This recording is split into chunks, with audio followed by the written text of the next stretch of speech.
and welcome. My name is Ariel, and in case you didn't know me, and this is my channel where we geek out on yoga poses. So today you're here because you want to learn about handstand. Handstand, I find handstand holds a lot of fear for people, and it's sort of this mysterious pose, and a lot of people write it off as, I just can't do that. But you can do handstand. The first thing to do is to really understand this pose is about commitment, excitement, and finding the joy. There are two really significant factors to handstand. Number one, really harnessing the energetic winds of breathing. In yoga, this is called the vayus, and I'll go over that in a moment. And the other piece is learning to stack your joints. So I'll go over both of those right now. The third piece is really using your core. When we stand with our hips over our knees, over our ankles for the most part, and our shoulders are over our hips. So our joints are aligned. So when we stand on our hands, we have to do the same thing, which means you have to travel. If you try to do handstand keeping your hips back, you'll arch in your back.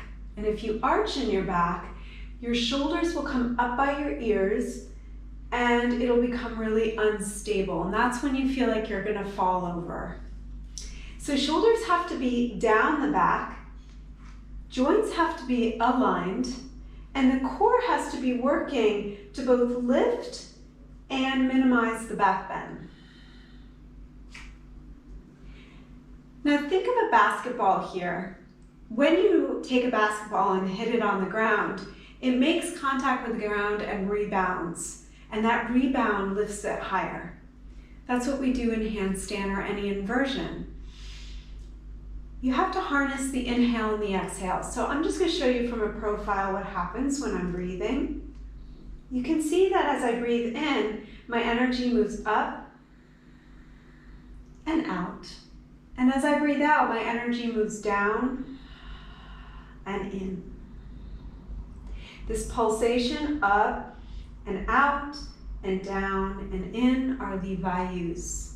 And they're very important when you go upside down because you want to lift out of the earth and out of your hands and then anchor that with the core.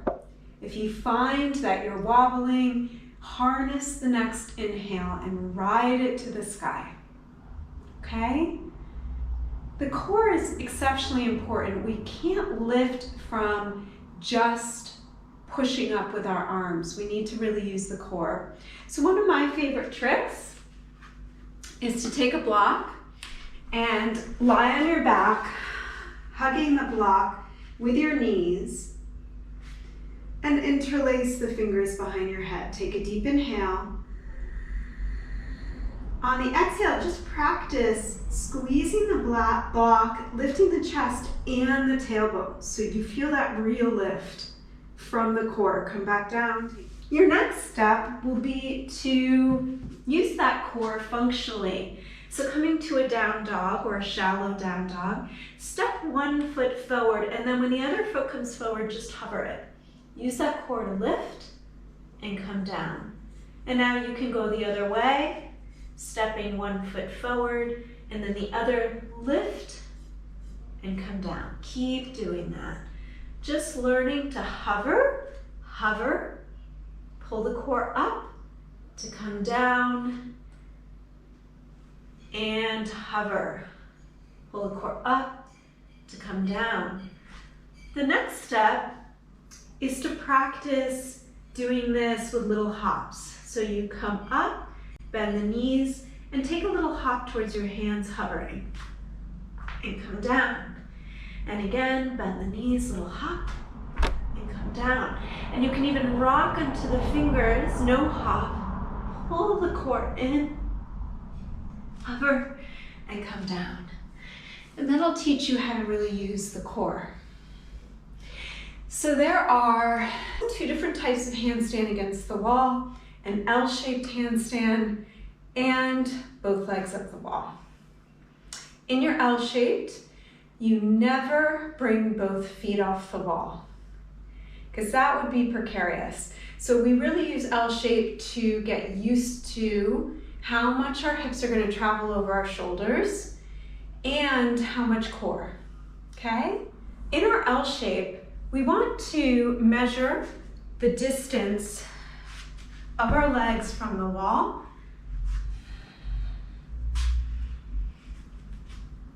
and bring your feet up against the wall. Shoulder blades come down the back. Anchor them there.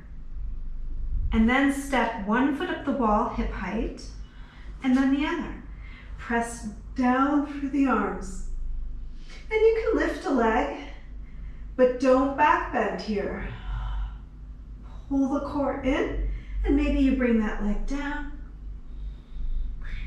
and back up. Down and back up. And you can switch sides.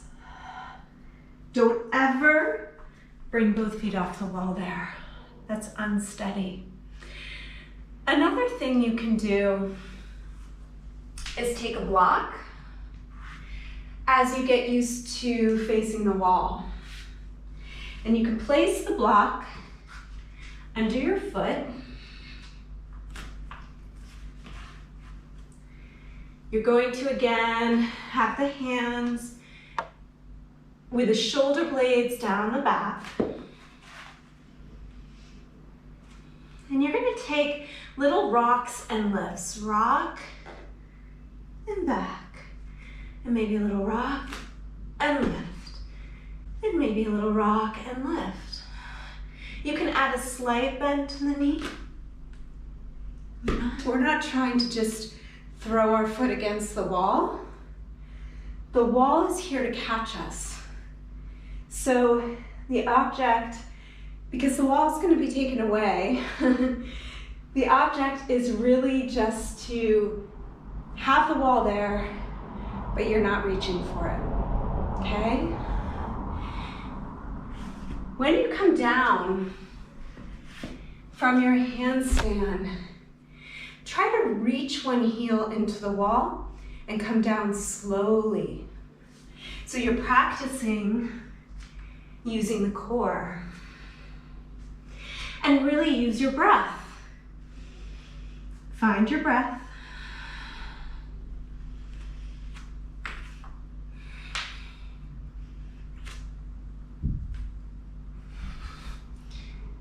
Look to where you're going. Find a little balance.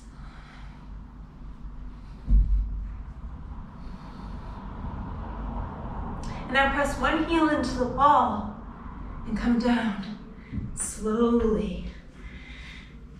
That was lovely. The other handstand variation is learning to pike. And I like to do this by doing what are called Shakti jumps. So you're going to take 3 jumps, bending the knees, and just trying to bring your hips over your shoulders. And I find this takes some of the fear out of the pose. Shallower down dog. Come on to the toes. Bend the knees, pull the belly in, and inhale, fly. Try it again.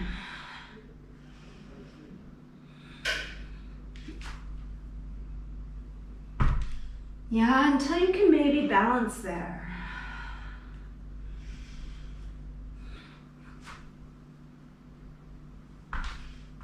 You get the idea.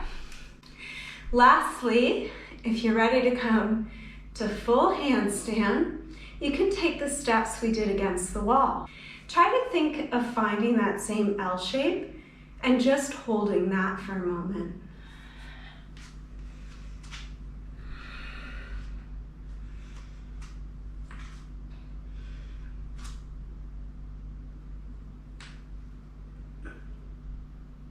And then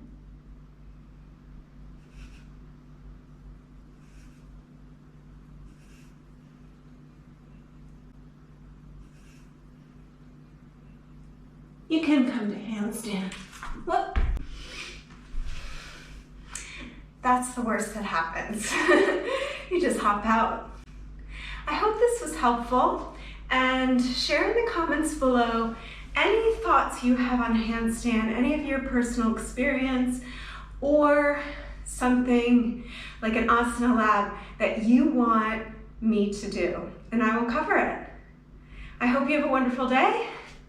I'll see you next time on the mat. Thanks for watching. Don't forget to give this video a thumbs up and to click the subscribe button to stay informed of new content. Write in the comments below what pose you would like me to cover in the next Asana Lab.